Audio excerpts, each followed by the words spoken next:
नमस्कार, स्वागत है आप सभी का। आप देख रहे हैं इंडिया डेली। मैं हूं आपके साथ गीतू चौहान और इस खास बुलेटिन में आज सबसे पहले बात राजधानी दिल्ली की करेंगे, जहां एक बार फिर स्कूलों को धमकी भरा मेल आया है और इसके बाद पुलिस प्रशासन मौके पर पहुंचा और जांच शुरू कर दी गई।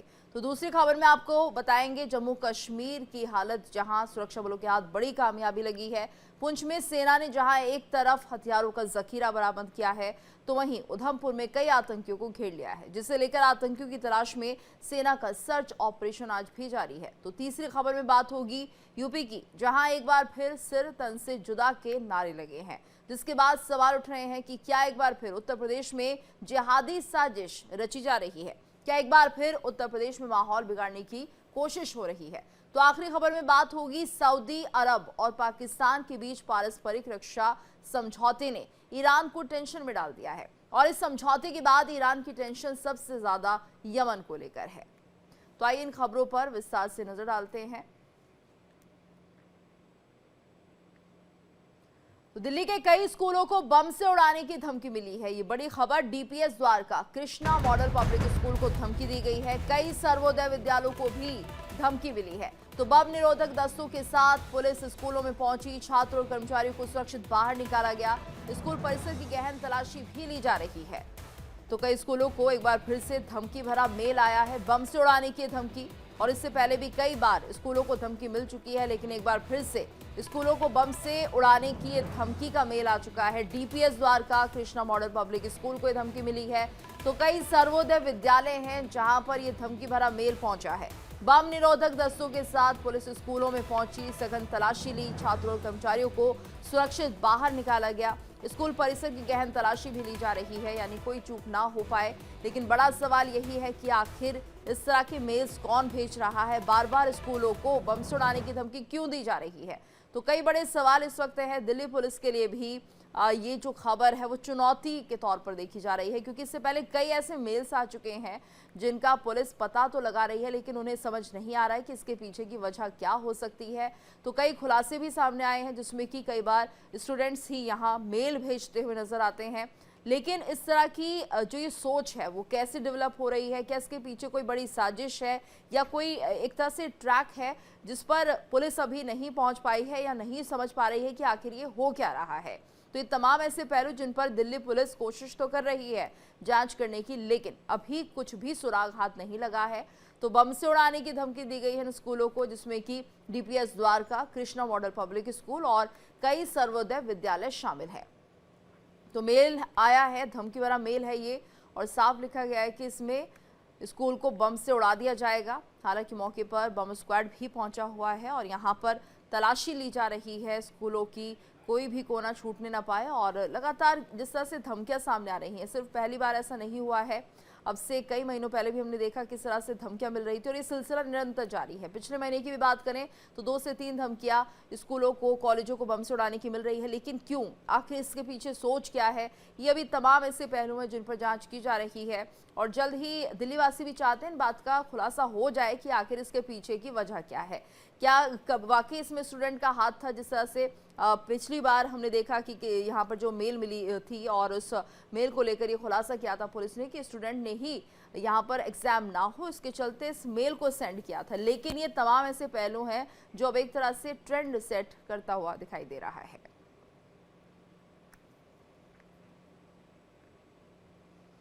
तो देखिए, स्कूलों को बम से उड़ाने की धमकी का ये मामला है और ऐसे में स्कूलों को बम से उड़ाने की धमकी अफवाह निकलती है। तो पुलिस को जांच में कुछ भी संदिग्ध नहीं मिला है, सिर्फ अफवाह थी। स्कूलों को बम से उड़ाने की धमकी महज अफवाह थी और ये और भी ज्यादा गंभीर है कि आखिर इस तरह की अफवाहें क्यों फैलाई जा रही हैं। पुलिस को जांच में कुछ भी संदिग्ध नहीं मिला है, यानी कुछ भी यहाँ पर ऐसा संदिग्ध नहीं मिला है जिस तरह से कहा जा रहा था कि स्कूल में बम रखा गया है, बम से उड़ा दिया जाएगा। तो फिलहाल पुलिस जब जांच करने पहुंची तो उन्हें ऐसा संदिग्ध कुछ भी नजर नहीं आया है और ये सिर्फ एक अफवाह निकली, जैसा कि हमने पहले भी देखा। तो स्कूलों को बम से उड़ाने की धमकी अफवाह निकली है। इससे पहले भी हमने देखा कि किस तरह से स्कूलों को, कॉलेजों को जो बम से उड़ाने की धमकी मिल रही थी, उनकी भी जब सघन तलाशी ली गई, जांच की गई, तो वो भी अफवाह ही निकली थी।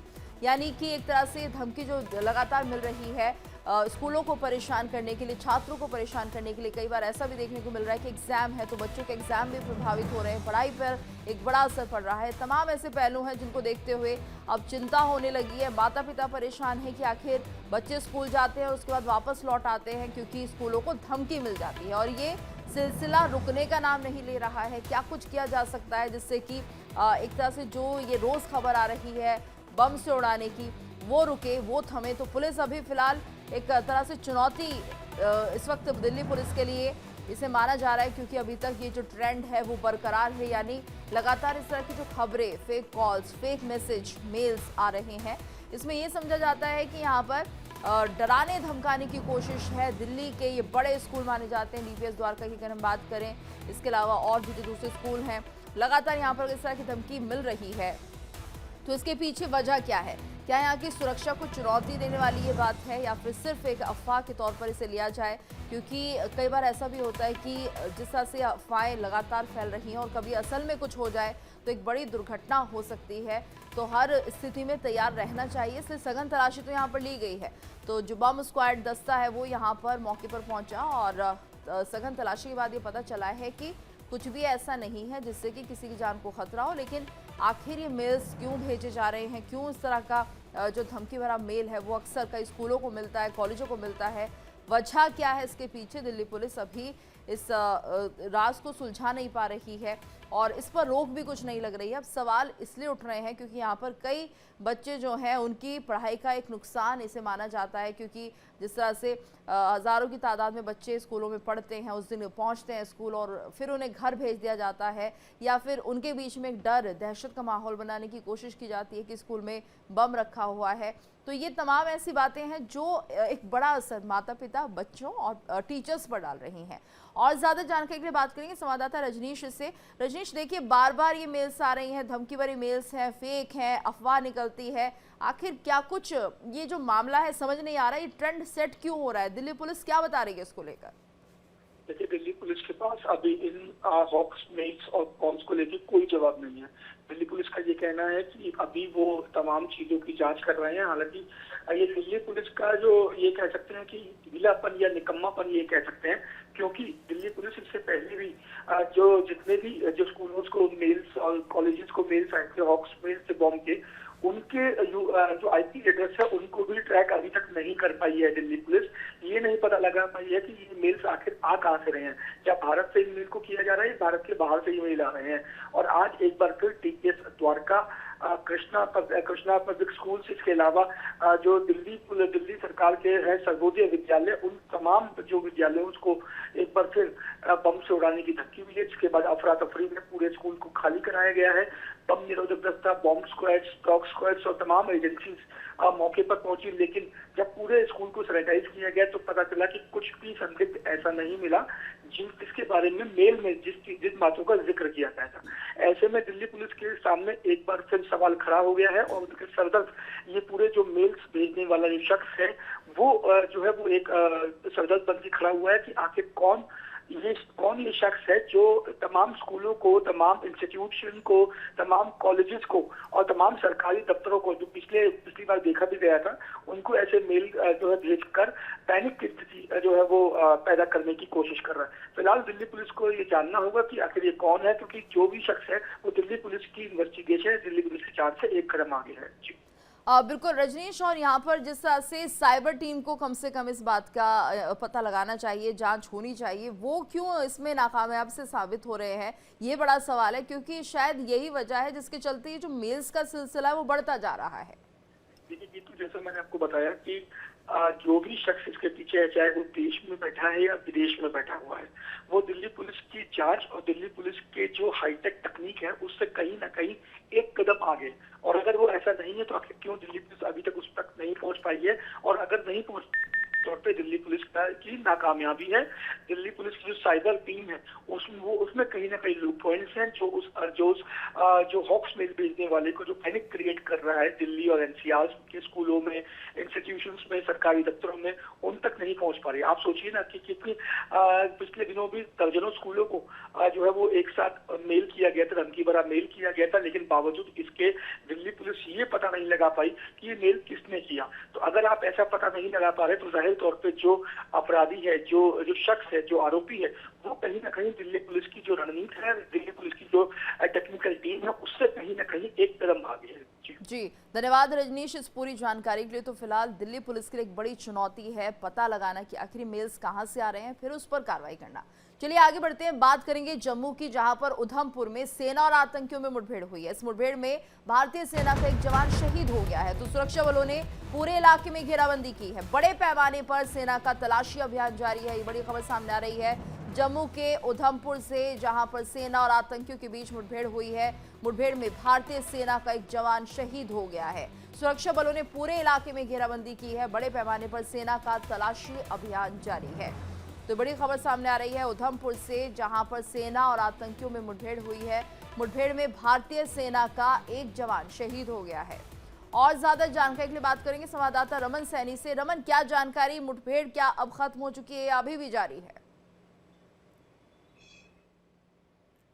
देखिए, मुठभेड़ कल देर शाम 8 बजे के आसपास में शुरू हुई थी और ये इलाका जो है ये उधमपुर और डोडा के बीच में एक लाटी जगह पड़ती है और वहां पर उसके ऊपर ही एक सियोज धारा की जो रिज है, यानी कि पहाड़ी रिज है, जहां पर घना जंगल है और इसी घने जंगल के अंदर आतंकी छिपे हुए थे। कल शाम को ही सुरक्षा कर्मियों को इस बात की जानकारी मिली थी कि आतंकी पहाड़ी से नीचे उतरने की कोशिश जो है उनकी तरफ से की जा रही है और इसी को देखते हुए वहां पर एंटी टेरर ऑपरेशन जो है वो एक ज्वाइंटली शुरू किया गया था, जिसमें भारतीय सेना, जम्मू कश्मीर पुलिस और सीआरपीएफ के जवान मौजूद थे, लेकिन सबसे आगे भारतीय सेना के ही जवान थे। और जैसे ही उन आतंकियों की घेराबंदी शुरू की गई तो जंगल में छिपे हुए जो आतंकी थे उन्होंने घात लगाकर सुरक्षा कर्मियों के ऊपर फायरिंग कर दी और इसमें भारतीय सेना का एक जवान जो है वो गंभीर रूप से जख्मी हो गया था, जिसने बाद में शहादत हासिल की और एक जवान जिसमें हम कह सकते हैं कि शहीद हुआ है। लगातार अगर हम देखें तो ये जो इलाका है सियोजधरा का, लाटी के साथ साथ में डुड्डू बसंतगढ़ का इलाका है, यहाँ पर पिछले करीबन 2 साल से आतंकियों की मौजूदगी जो है वो दर्ज की जा रही है। हम ये कहें कि पिछले साल जब लोकसभा के चुनाव हो रहे थे उससे भी पहले जो है ये आतंकी घुसपैठ कर आए थे और लगातार इस पूरे इलाके के अंदर, जंगल के अंदर जाकर छिप गए थे और वहीं से लगातार सुरक्षा कर्मियों को अपना निशाना बनाते हुए दिखाई दे रहे थे। तो ये ऑपरेशन जो है वो बेहद ज्यादा चुनौती भरा है, क्योंकि रात का पूरा अंधेरे का फायदा जो है वो उनको मिला है। कल रात 8 बजे ये मुठभेड़ हुई थी और उसके बाद पूरा अंधेरा हो गया। अंधेरे के बाद घने जंगल और अंधेरे का फायदा उठाते हुए आतंकी निश्चित रूप में जिस जगह पर एनकाउंटर हुआ था, जिस जगह पर आतंकियों की लोकेशन लास्ट ट्रेस्ड की गई थी, वहां से दूसरी लोकेशन पर शिफ्ट कर गए होंगे और अब बड़े पैमाने पर वहां पर सर्च ऑपरेशन चलाया जा रहा है।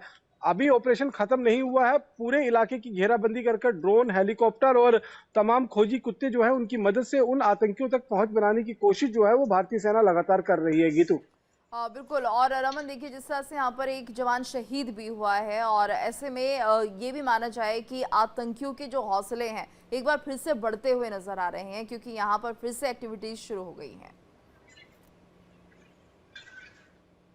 जी हाँ, बिल्कुल। देखिए, अगर हम जम्मू प्रांत की बात करें तो करीबन 2021 से ही लगातार जम्मू के अलग अलग हिस्से, चाहे वो कठुआ का इलाका हो, पुंछ राजौरी का इलाका हो, डोडा किश्तवाड़ का या उधमपुर का इलाका हो, यहाँ पर एक के बाद एक आतंकी घटनाओं को पाकिस्तान परस्त आतंकी, जो जैश ए मोहम्मद के आतंकी खूंखार, जिन्होंने गोरिल्ला वारफेयर और जंगल वारफेयर में महारत हासिल की हुई है, वो आतंकी यहाँ पर आकर छुप गए थे और लगातार भारतीय सेना पर हमला करते हुए नजर आ रहे थे। तो निश्चित रूप में उसके बाद जब 22 अप्रैल को बाइसरन आतंकी हमला लश्कर तैयबा के आतंकियों ने अंजाम दिया, जिसमें 26 निर्दोष लोगों की जान गई और उसके बाद भारतीय सेना की तरफ से ऑपरेशन सिंदूर लॉन्च किया गया। उस वक्त आतंकियों के हौसले पस्त हो गए थे और आतंकी अपनी जान बचाते हुए एक लोकेशन से दूसरी लोकेशन भागते हुए नजर आ रहे थे। लेकिन अब जिस तरीके से लगातार इस बात को लेकर जानकारी निकलकर सामने आ रही है कि न केवल जम्मू कश्मीर में आतंकी दोबारा से रिएक्टिवेट होने लगे हैं, जो छुप गए थे वो दोबारा से अब आतंकी हमलों की योजना बनाने लगे हैं, बल्कि सीमा के उस पार पीओके के अंदर जो आतंकी कैंप या ट्रेनिंग कैंप जो बंद कर दिए गए थे उनको भी रिएक्टिवेट कर दिया गया है और वहां पर भी बड़े पैमाने पर रिक्रूटमेंट कर आतंकियों की ट्रेनिंग करवाई जा रही है।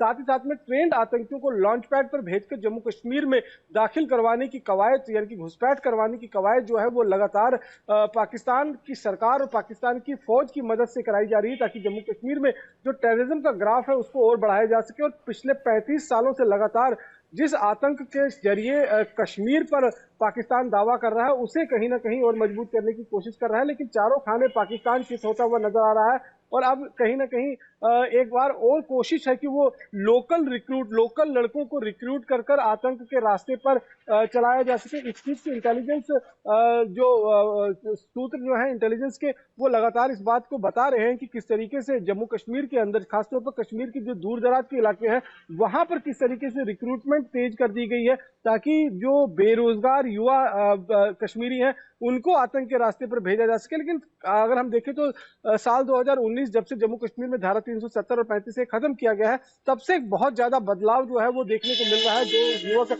पत्थरबाजी और आतंक का रास्ता अपनाते थे वो आज खेल के मैदान में आपको देखे जा सकते हैं, और अलग अलग जो नौकरियों के एग्जाम्स आते हैं उनकी तैयारियां करते हुए निश्चित रूप में नजर आ रहे हैं। तो पाकिस्तान इस बार भी जो है वो विफल ही साबित होगा। उसकी कोई भी कोशिश हो, पिछले 35 सालों से अगर हम देखें तो वो लगातार कश्मीर घाटी के अंदर उसको विफलता मिलती रही है, और इसी की जुलजुलाहट जो है वो कहीं ना कहीं पाकिस्तान के आतंकी संगठनों में रुक रुक कर या समय समय पर देखने को मिलती है। जी गीतू। बिल्कुल बिल्कुल रमन, आप हमारे साथ बने रहिए। और ऐसे में अभी ये मुठभेड़ जारी है।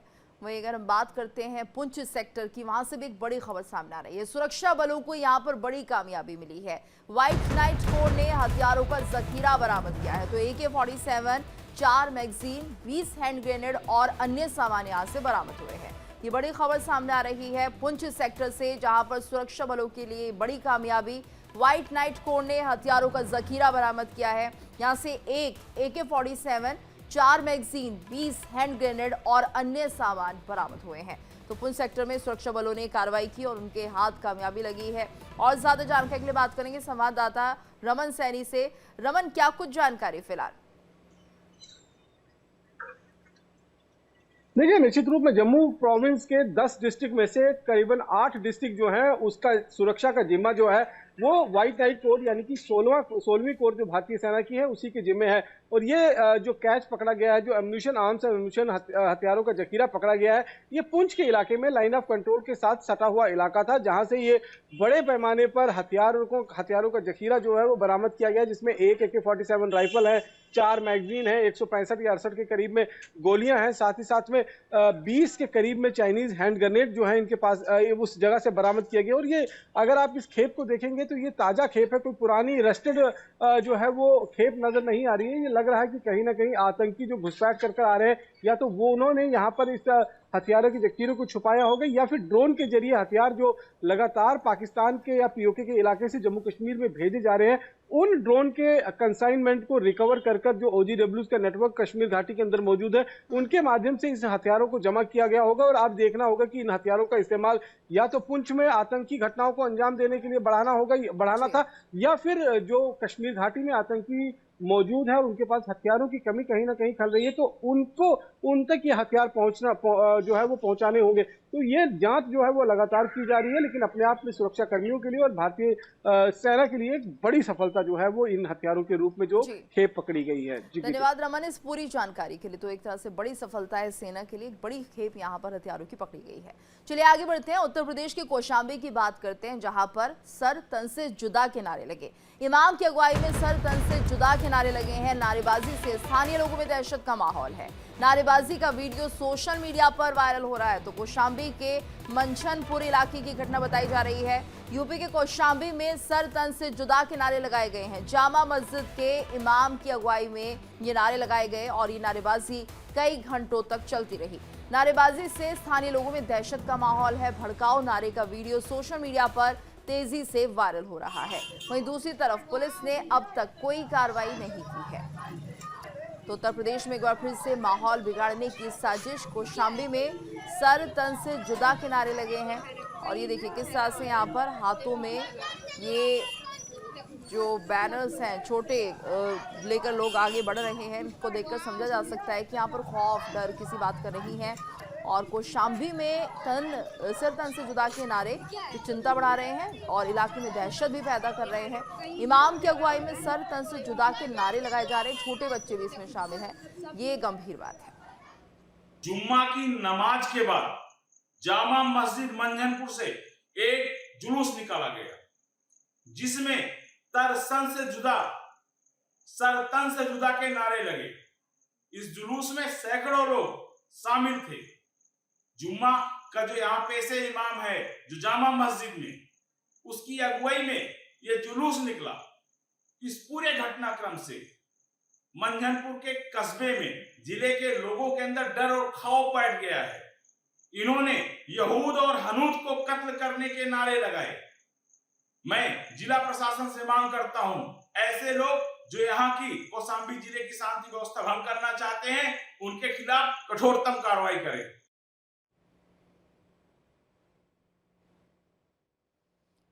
और सिर्फ कौशाम्बी ही नहीं, उत्तर प्रदेश के भदोही से भी ऐसे ही नारे सुनने को मिले, जहां पर सर तन से जुदा के नारे लगाए गए। सैकड़ों लोगों ने लगाए हैं ये नारे, सर तन से जुदा के नारे लगाए गए। मामले में पुलिस ने तत्काल कार्रवाई की बात कही है। तो देखिए, लगातार जो माहौल है वो बिगड़ता हुआ दिखाई दे रहा है। उत्तर प्रदेश के भदोही में भी सर तन से जुदा के नारे लगे हैं, सैकड़ों लोगों ने ये नारे लगाए हैं। तो मामले में पुलिस ने अभी तत्काल कार्रवाई की बात कही है। ये देखिए, लगातार इससे पहले हम कौशाम्बी की तस्वीरें आपको दिखा रहे थे, वहीं इसके बाद भदोही की तस्वीरें हैं। कैसे भड़काऊ ये लोग हैं, सर तन से जुदा के नारे। आखिर इसका मतलब क्या है, कैसे समझें और क्यों दहशत फैलाई जा रही है। भदोही की इन गलियों में सर तन से जुदा के नारे लगाए जा रहे हैं। सैकड़ों लोगों का हुजूम है ये जो ये नारे लगा रहा है। तो क्या मकसद है इस नारेबाजी का, ये भी समझना होगा। और यहाँ पर माहौल बिगाड़ने की कोशिश क्यों की जा रही है, कौन वो लोग हैं जिनके इशारों पर ये काम हो रहा है। सर तन से जुदा के नारों का क्या काम है। तो देखिए, जिस तरह से यहाँ पर नारेबाजी की जा रही है, जो आसपास के लोग हैं वो जरूर दहशत में आ गए हैं कि आखिर इसके पीछे का मकसद क्या हो सकता है। कौशाम्बी की तस्वीर आपने देखी, जहाँ पर इन नारेबाजी के दौरान आप देखेंगे कि छोटे बच्चे भी शामिल हैं। और ये अपने आप में बहुत गंभीर बात है कि आखिर इन बच्चों को जिन्हें आपने जुलूस में शामिल किया है, क्या सिखाया जा रहा है। तो दूसरी तस्वीर भदोही की है, जहाँ पर एक हुजूम है और यहाँ पर भी सर तन से जुदा के नारे लगाए जा रहे हैं। और ये जो मामला है वो गंभीर इसलिए हो रहा है क्योंकि कौशाम्बी के बाद भदोही, और ना जाने आगे क्या कुछ यहाँ पर हमें और भी ज़्यादा सुनने को मिलेगा। तो ये फिलहाल उत्तर प्रदेश पुलिस को अब सोचना होगा, कार्रवाई करनी होगी कि आखिर इस तरह की नारेबाजी क्यों हो रही है और क्या ऐसे लोगों के हौसले इतने बुलंद हो चुके हैं कि भारत जैसे देश में सर तन से जुदा की बात भी यहाँ पर की जा सकती है। कानून व्यवस्था क्या है, पुलिस क्या कर रही है, बड़ा सवाल है। क्या वजह है कि सर तन से जुदा के नारे लगाते हुए यहाँ पर हमें लोगों का हुजूम दिखाई दे रहा है और इस हुजूम में बच्चे भी शामिल हैं। सोच देखिए आप, किस तरह की सोच को यहाँ पर पैदा किया जा रहा है, जहाँ पर बच्चों के हाथों में भी कुछ कागज हमें दिख रहे हैं जिन पर यही नारेबाजी लिखी हुई है। और कौन इसके पीछे है, कौन है जो इस हुजूम को आगे बढ़ा रहा है सर तन से जुदा कहते हुए, और ऐसे में क्या मकसद है उस सोच का जो कि बच्चों में भी डाली जा रही है। जनपद भदोही में सोशल मीडिया के माध्यम से ये कुछ वीडियो जो सोशल मीडिया में चल रही हैं, संज्ञान में आया है कि कुछ युवकों के समूह ने जो प्रकरण कानपुर में हुआ था उसके विरोध प्रदर्शन में नारेबाजी करी है।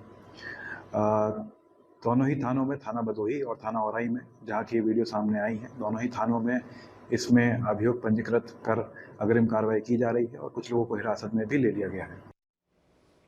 और ज्यादा जानकारी के लिए बात करेंगे संवाददाता नितिन अग्रहरी से। नितिन, बहुत ही संजीदा गंभीर मामला है, सर तन से जुदा के नारे यहाँ पर लगाए जा रहे हैं, कानून व्यवस्था पर सवाल उठ रहे हैं, मकसद क्या है नारेबाजी के पीछे? जी बता दें, कौशाम्बी के मंझनपुर के जामा मस्जिद का मामला है, जो कुछ युवाओं को प्रेरित किया गया और इस पे प्रेरित करके उनसे ये नारेबाजी, भड़काऊ नारेबाजी कराई गई और लगातार सोशल मीडिया में इन दिनों लगातार वायरल हो रहा है। और इसकी वायरल के बाद इस तरह के प्रशासन जांच में जुट गई है कि इनके पीछे मकसद क्या है और इनके पीछे कौन कौन धर्मगुरु लगे हुए हैं जो इस तरीके के नारेबाजी लगाकर पूरे उत्तर प्रदेश के साथ कौशाम्बी जिले में भड़काऊ कर माहौल खराब करना चाहते हैं। पर हाँ, ये जांच का विषय है, पुलिस ने जांच के आदेश दे दिए हैं और जांच के पीछे जो भी आरोपित तत्व पाए जाएंगे बिल्कुल नितिन, जांच का विषय भी है और जल्द से जल्द कार्रवाई होनी भी चाहिए, तभी यहाँ पर ऐसे लोगों को और ऐसी सोच वाले लोगों को सबक मिलेगा। धन्यवाद आपका इस पूरी जानकारी के लिए। आगे बढ़ते हैं। सऊदी अरब और पाकिस्तान के बीच पारस्परिक रक्षा समझौते ने ईरान को टेंशन में डाल दिया है। एक्सपर्ट्स का मानना है कि इस समझौते से सऊदी अरब का मकसद यमन के युद्ध में पाकिस्तान का इस्तेमाल करना है, जिससे कि ईरान का भड़कना तय है। बुधवार को हुए समझौते के बारे में कहा जा रहा है कि ये इस जटिल क्षेत्र में रणनीतिक समीकरण बदल सकता है। यानी पाकिस्तान के प्रधानमंत्री शहबाज शरीफ और सऊदी क्राउन प्रिंस मोहम्मद बिन सलमान ने बुधवार को रियाद में समझौते पर हस्ताक्षर किए थे और यह समझौता कहता है कि किसी एक देश पर हमला दोनों पर आक्रमण माना जाएगा। और इस समझौते के बाद ईरान की टेंशन सबसे ज्यादा यमन को लेकर है। यमन में ईरान समर्थित हूती विद्रोहियों का राजधानी सना समेत देश के बड़े हिस्से पर नियंत्रण है। हूतियों को हटाने के लिए सऊदी अरब के नेतृत्व में अरब देशों का गठबंधन बनाया गया था। तो देखिए, कुछ कहा भी नहीं जा रहा है और सब कह भी दिया है। बहुत ही घुमा फिरा के बात कही जा रही है। हमारे साथ मेरी सहयोगी किरण जुड़ गई है न्यूज रूम से। किरण, देखिए यहाँ पर जिस तरह से ये बात कही जा रही है कि अगर एक पर हमला तो दूसरे पर भी हमला माना जाएगा, इसमें हम ईरान की भूमिका को कैसे देखते हैं?